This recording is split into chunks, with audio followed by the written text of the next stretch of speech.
Mike Hawthorn was Britain's first Formula 1 race winner, first drivers' world champion, a Le Mans winner, and even a children's author. The son of a motorcycle racer who grew up in the shadow of the famous Brooklyn circuit, Hawthorn was destined for motor racing greatness from a young age.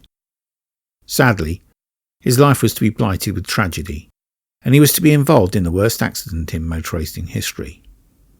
This is the story of the Farnham Flyer and his cursed life. Hawthorn was actually born in Yorkshire in 1929, before his family moved south and his father opened the Tourist Trophy Garage, which was to be the springboard for Hawthorn's racing career, and was to become a landmark of British motor racing. His father, Leslie Hawthorn, would often be found working on cars which were going to be racing around the Brooklands banking. Mike was in and around the garage from a young age, as well as spectating at Brooklands. He was well and truly bitten by the racing bug after a lap around the circuit with his father. After leaving school, he started an apprenticeship and used the money he saved to buy a motorbike, which he entered in trials, winning events right from the start. From there, he moved into cars, achieving similar levels of success, and moved up into Formula 2 in 1952, driving a Cooper Bristol, which he maintained himself. By this time, he had racked up a number of victories around the UK, the Ulster Trophy, Leinster Trophy, Briton Speed Trials, and most notably the Motorsport Brooklands Memorial Trophy. His Formula 2 career produced more success, with 5 victories across his first season, whilst he also entered the car in several Formula 1 Grand Prix, which were being run to Formula 2 regulations at the time, claiming a best result of 3rd position at the British Grand Prix, which together with 4th place finishes in Belgium and Holland were enough to earn him joint 4th place in the championship. It was a performance which impressed Enzo Ferrari, who offered him a works drive with the Italian team for the 1953 season. With the absence of other mainstream manufacturers, 1953 was to be a straight battle between Ferrari and Maserati, with Alberto Ascari dominating the season for the team from Maranello, winning 5 of the 8 races. Hawthorn was the first driver to beat him, taking victory at the French Grand Prix at Reims.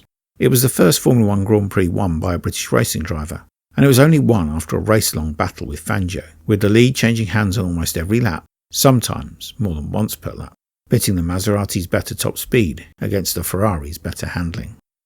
The Reims circuit had been reconfigured for 1953, creating longer straights and a faster overall lap. Maserati and Ferrari each entered 4 works cars and an additional privateer car. Ferrari's 4 drivers included double world champion Alberto Ascari, as well as Luigi Villoresi and Nino Farina. Hawthorn was the only non-Italian in the Ferrari lineup. Meanwhile, Maserati had 3 Argentinians, led by 1951 world champion Juan Manuel Fangio, alongside countrymen Jose Froilán González and Onofre Marimon. Italian Felice Bonetto was Maserati's 4th driver. At Reims, Maserati had split their team strategy, with Jose Froilán González starting on half tanks of fuel, hoping to build enough of a lead to make a pit stop and come out ahead of his chasers.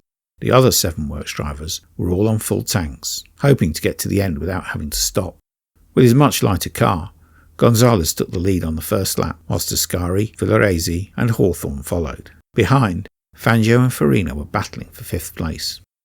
By the time González came in for his pit stop and relinquished the lead, Fangio had moved to the head of the field, with Hawthorn battling hard directly behind. González dropped to 6th after his pit stop, before battling his way back into 4th place, then beginning a duel with Ascari for 3rd. In front, however, Hawthorn was giving Fangio the race of his life. The two were side by side and never more than a car's length apart as they battled for supremacy. And all the while, González and Ascari were directly in their wheel tracks. It was the most exciting Formula 1 race ever witnessed at that point in time. And Hawthorn's victory, less than a second ahead of Fangio, who had González and Ascari the same distance behind, was roundly celebrated by the crowd. At 24 years old, Hawthorn had become by far the youngest driver to win a Grand Prix to date. Over the course of the season, Hawthorn would bring his Ferrari home in the points at every race, including 2 more podiums in Germany and Switzerland, ending the season in 4th place once more, a result of excellent consistency as well as the reliability of his car.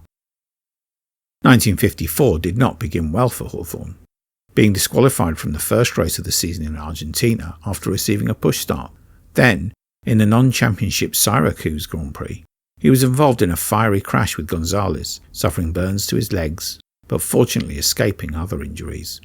He returned at the next race in Belgium, where he scored a 4th place finish, and then rounded out the season with 2nd places at the British, German and Italian Grand Prix, before capturing his 2nd Grand Prix victory at the Spanish Grand Prix season finale. That race was held on a street circuit in the Pedralbes district of Barcelona, and was to see the debut of the innovative new Lancia D50 designed by the legendary Vittorio Jano. The car used its new V8 engine as a stressed member of the chassis, and offset it to one side to allow for a lower overall profile. Alberto Ascari put the car on pole position by a country mile, leaving Fangio breathless behind in 2nd place in his Mercedes. Hawthorn was the fastest of the Ferraris in 3rd place.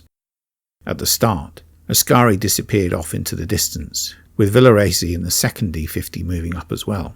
However, the new car wasn't well sorted, and Villaraisi retired on the 2nd lap with brake problems, whilst transmission issues brought Ascari to a halt after just 9 laps. The lead was then contested by several drivers, but Harry Schell, Maurice Trontignan and Stirling Moss all dropped out after leading. This left Hawthorn and Fangio to fight another duel for victory, with Hawthorn winning out after Fangio's Mercedes began to lose oil, forcing him to slow, and eventually lose 2nd place to Luigi Musso's Maserati. What had been a good season on track had been marred when his father had suffered fatal injuries in a road accident returning from a race at Goodwood. Hawthorn had been on his way to Le Mans for the 24-hour race when news of the accident reached him, and he was unable to return to England in time to see his father before he passed away. Also that year, there was something of a backlash in the British press when it was discovered that Hawthorn had not completed his mandatory national service.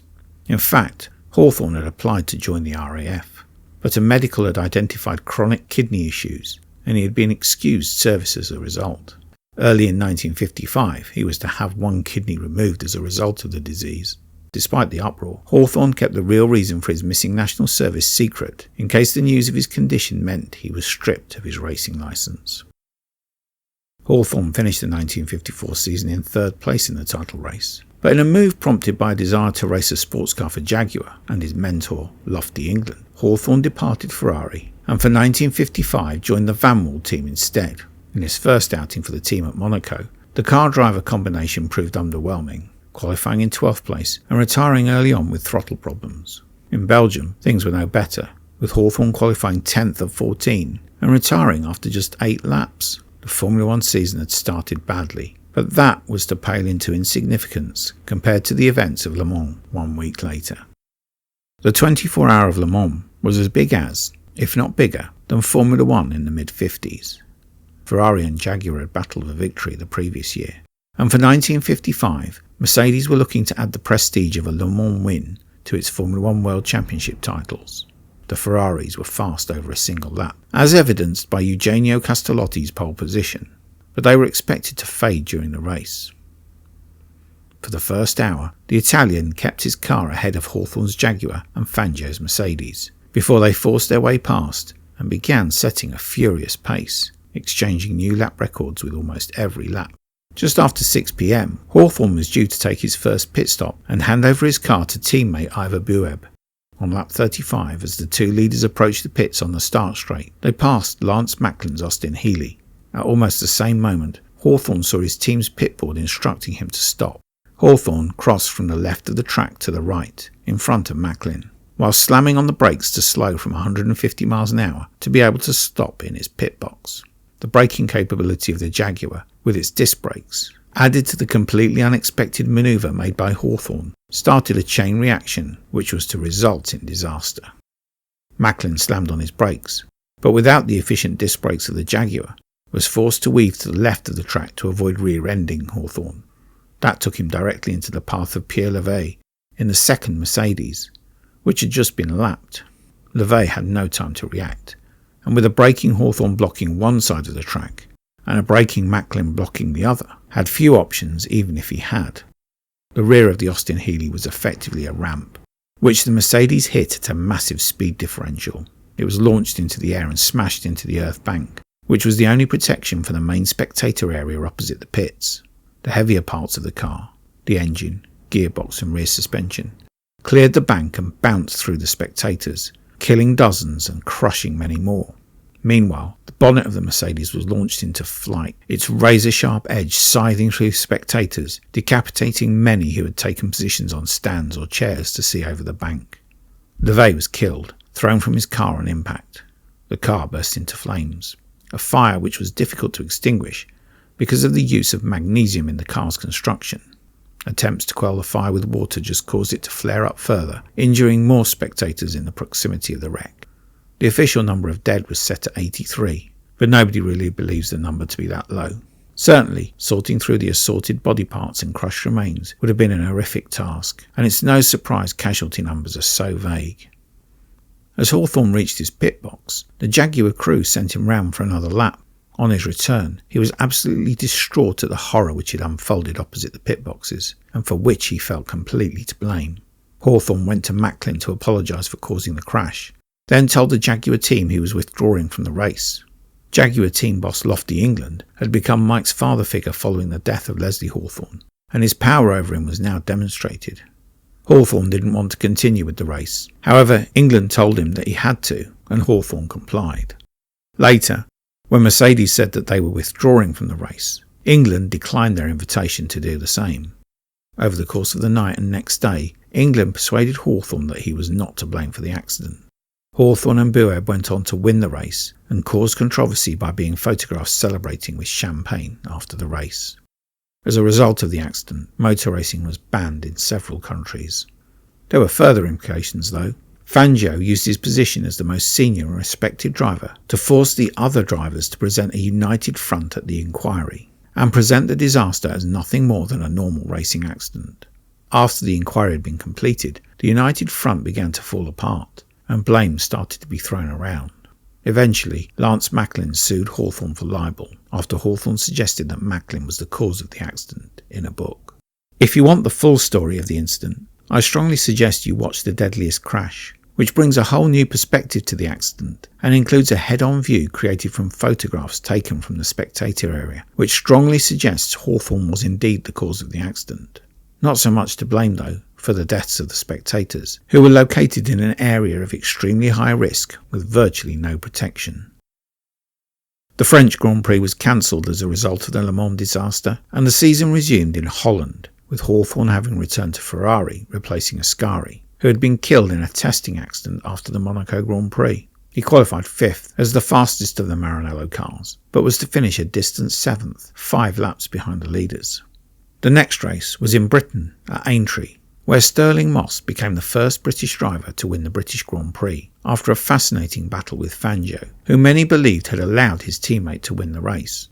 Hawthorn qualified 10th and was classified 6th after Castellotti took over his car for the final 27 laps. With the German, Swiss and Spanish Grand Prix also being cancelled, the final race of the season was in Italy, on the full-length Monza road and oval circuit. Hawthorn would qualify a disappointing 14th and retire with gearbox issues 12 laps from the flag. After the race and Fangio's championship victory, Mercedes withdrew from motorsport completely. After the high of 1954, 1955 had been the lowest of lows. His worst placing in the Formula 1 World Championship, and his involvement in a disaster at Le Mans and a shared public relations disaster with Jaguar following the victory in that race. 1956 was to turn out to be a season of mixed results too, starting the season with the Owen organisation and claiming 3rd place in Argentina in a borrowed Maserati 250F after the team's BRM car was not ready. He then failed to start with engine problems when the BRM made its actual debut at Monaco. He drove a works Maserati in Belgium, qualifying a lowly 13th and not starting the race once more. For the 5th race he drove for Vanwall, qualifying 6th and slowest of the team's 3 cars, behind a certain Mr. Colin Chapman, making his only entry as a driver in Formula 1. Chapman wouldn't start after an accident, whilst Hawthorn would have to give up his car to Harry Schell during the race, leading to a shared 10th place finish. At the British Grand Prix, Hawthorn was back in a BRM, where he claimed an impressive 3rd place on the grid and led the early part of the race, before falling victim to transmission problems in what was to be his last Grand Prix of the year. He was also involved in 2 sports car accidents, once more suffering serious burns in a Jaguar D-Type whilst racing in Italy. It had been a disjointed year, with little success, and had dented his enthusiasm for racing. 1957 saw Hawthorn return to Ferrari, driving the DS50, which was actually the Lancia D50, which Ferrari had acquired after Lancia withdrew from Formula One following Ascari's death in 1954. Entering its fourth year of competition, the revised car was no match for the Maserati 250F, which Fangio and Moss used to win every race that season, barring the Indy 500, which was still part of the World Championship at that time. Luigi Musso and Hawthorn navigated their Ferraris to third and fourth places in the Drivers' Championship, claiming 3 second places between them. In 1958, Ferrari's challenge would be centred around 3 drivers: Musso, Hawthorn and Peter Collins. Hawthorn and Collins had struck up a friendship, and a less than friendly rivalry built up between the 2 Brits and the Italian. Hawthorn believed it was because Musso carried the weight of being the only competitive Italian driver at the time, following the death of Eugenio Castellotti in a testing accident the previous year. Musso's girlfriend believed that he was excluded by Hawthorn and Collins, who helped each other out to the detriment of the Italian. There were also money problems. Musso had inherited a fortune, but squandered it on gambling and bad investments, and was reported to be heavily in debt to the mafia. Hawthorn and Collins' plan to share prize money, which excluded Musso, was therefore a point of contention between the 3. It would not end well. Maserati had withdrawn from Formula One. However, most of its cars were still entered in privateers' hands. Meanwhile, Vanwall had produced a much improved car for 1958, and the Cooper Car Company's rear-engine cars were also looking very competitive. The new Ferrari may not have had Maserati to contend with, but the competition was going to be just as strong. The season started with back-to-back victories for Cooper, with Moss winning in Argentina and Trontignan at Monaco. Moss had returned from Cooper to Vanwall in the 4 months between the first 2 races and claimed victory in the 3rd race in Holland. Of the Ferraris, it was Musso who had the best start to the season, claiming 2 second places, whilst Hawthorn claimed a 3rd and a 5th. After the break enforced by the Indy 500, the teams resumed in Belgium, where Tony Brooks took Vanwall's 2nd victory of the season, beating Hawthorn by 20 seconds after the latter suffered engine failure exiting the last corner and had to coast to the line. In France, Hawthorn and Musso qualified 1st and 2nd, as they had done in Belgium. The Rems circuit's fast configuration suited the Ferrari, and the 2 were in front and pulling away from the start. On the 9th lap, perhaps pushing too hard for any one of the reasons previously mentioned, Musso ran wide at the first corner, the almost flat-out Courbe de Calvaire. It was a corner which had little margin for error, and the Ferrari's left wheels dropped into a ditch, causing the car to roll and its driver to be ejected, suffering fatal head injuries. Hawthorn went on to win the race from Moss, to claim his 3rd and final Grand Prix victory, and move him level with the Vanwall driver in the championship. That French Grand Prix was to be something of a landmark in the Formula One era of death. Of the 21 drivers who entered the race, 7 would be dead within 3 years, 6 in racing accidents, the 7th while racing on the road. Fiamma Bresci, Musso's girlfriend, reported that when she arrived back at the hotel after seeing Musso's body, she found Collins and Hawthorn in good spirits, laughing and enjoying a game of football with a beer can in the square in front of the building. Bresci professed a deep hatred for both Collins and Hawthorn, but it was not one she would have to carry for long. Collins and Hawthorn finished 1st and 2nd at the British Grand Prix, with Hawthorn now opening up a 7-point lead in the title battle. Then, at the Nürburgring for the German Grand Prix, less than a month after Musso's death, Collins was killed too, in an eerily similar accident to Musso's. Collins ran wide at Pflanzgarten, ran into a ditch, and he was thrown into a tree, suffering fatal head injuries. Collins wasn't even supposed to be racing in Germany. Before the French Grand Prix, Ferrari had sacked him for deliberately sabotaging his car in a sports car race, and only eventually allowed him to drive in France after Hawthorn intervened on his behalf. Musso's death and Collins' win at Silverstone had seemed to secure his place at Ferrari. Hawthorn was distraught at his friend's death, but with 3 races remaining and the title up for grabs, decided to keep racing until the end of the season. In the next race, he was beaten into 2nd place by Moss, reducing the championship lead to just 4 points. At the same time, he was the beneficiary of an incredible piece of sportsmanship from his rival, which tells a story of how different things were in those days of Formula One racing. Hawthorn had spun whilst leading, and was forced to push start his otherwise undamaged, but stalled, car to continue. At the end of the race, he was disqualified for going against the direction of the circuit, losing him 7 points. However, Moss went to the stewards and gave evidence on Hawthorn's behalf, confirming that he had seen the incident in passing Hawthorn and that no rules had been broken in restarting the car. Hawthorn's points were restored and he retained his championship lead. In the penultimate race of the season in Italy, Moss claimed pole position and seemed set to claim victory when a gearbox failure eliminated him from the race. Tony Brooks in the second Vanwall took over the lead and beat Hawthorn by 24 seconds to claim victory. Phil Hill, Hawthorn's new teammate at Ferrari, was third and claimed the point for fastest lap. The result left Hawthorn in a good position for the final race of the season. Moss needed to win. Anything less would give the title to Hawthorn. Meanwhile, second place would be good enough for Hawthorn, no matter what Moss did. The championship would be settled in Casablanca, a fast road circuit with an average lap speed approaching 120 miles an hour. Hawthorn was fastest in qualifying, ahead of Moss and Stuart Lewis-Evans in their Vanwalls. Moss made the best start and led the first lap, with Phil Hill climbing to second and Hawthorn dropping to third. Hill lost second after a failed overtaking attempt on lap 3, before reclaiming the place again 5 laps later. Hill now needed to catch and pass Moss to help Hawthorn win the title. Failing that, he would need to slow and allow Hawthorn past to achieve the same result. The second part of the plan was made somewhat harder when Brooks forced his Vanwall past Hawthorn to take third place. Just after half distance, Hawthorn managed to get back past, and the fight for the title had swung his way once more. When the Vanwall's engine blew up, taking Brooks out of the race, Hawthorn's position was further strengthened. Ferrari signalled to Hill to slow down and allow Hawthorn through into second. Although with Hawthorn being more than 40 seconds behind his teammate, it took a while to effect the change. Meanwhile, up front, Moss had problems of his own. First, he had collided with Siedel's Maserati when lapping the backmarker. Then, after lapping Harry Schell, found that the BRM driver wanted to stay close and race the leader.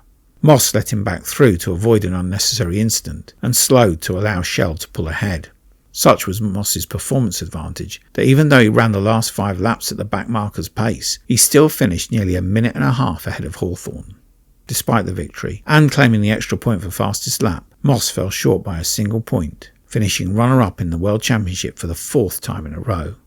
Hawthorn became Britain's first world champion and almost immediately revealed his decision to retire. Not only had death taken his friends on the racetrack, but it stalked him in private life too. His kidney condition was worsening, and he had been told that he only had a few years left to live. In that time he had things to do away from motor racing. He was engaged to fashion model Jean Howarth, and prior to the wedding, he needed to finalise arrangements for maintenance payments for the son he had secretly fathered with a French girl after a one-night stand in 1953. He had also started writing books for children, based around a character called Carlotti, who appeared alongside real drivers and Hawthorn himself in the only 2 books published. Just 3 months after clinching the world title, Hawthorn would be killed in an accident which shocked a nation. On the forecourt of the Tourist Trophy garage, which he had inherited on his father's death, Hawthorn had his attention attracted by Rob Walker, Sterling Moss's friend and race entrant, who was driving a Mercedes 300 SL. Walker gestured at Hawthorn before extravagantly roaring off down the road towards Guildford. Hawthorn ran for his Jaguar and gave chase. Now, this was no ordinary Jaguar. The competition department had breathed on it, and then the mechanics at the Tourist Trophy garage had pepped it up some more. It had even been used in races in 1958. All that tweaking meant that Hawthorn caught and passed Walker before the Hogsback Road joined the new A3 Guildford bypass. There was heavy rain falling, and a strong wind was blowing. As Hawthorn navigated the left-right corners which joined the 2 roads, he lost control on the slick surface. The back end of the Jaguar lost traction, causing the rear end to swing into the opposite carriageway, where it was hit by a commercial vehicle coming the other way. The Jaguar was spun around and smashed into a tree, killing Hawthorn on impact. He was 29 years old. Hawthorn had won 3 Grand Prix and a World Championship, but is he remembered fondly? His part in the 1955 Le Mans disaster and his actions immediately after were suspect. His veiled accusations against Macklin, whose libel case was overtaken by Hawthorn's death, don't line up with the tearful apologies he made in the immediate aftermath of the accident. And his attitude after both the Le Mans accident and Luigi Musso's death don't reflect well upon him as a person. Many remembered him as a boorish snob of a man, who was at best jingoistic and at worst xenophobic, with a particular hatred of all things German. Meanwhile, he would often refer to Sterling Moss as Moses behind his back, a dig at his rival's Jewish ancestry. Given that this was just 10 years after the war, and many of these traits were common in middle-class British life, it is easy to make excuses for Hawthorn. Add that to the kidney problems which blighted him in his final years, and the tragic death of his father, and it's possible to find sympathy for Hawthorn, who was in his own way a hero to many at the time. For me, though, I can't help but feel that the wrong man claimed victory in 1958, and that the title on its own can't wash away the bad taste left of Mike Hawthorn, Britain's cursed first world champion.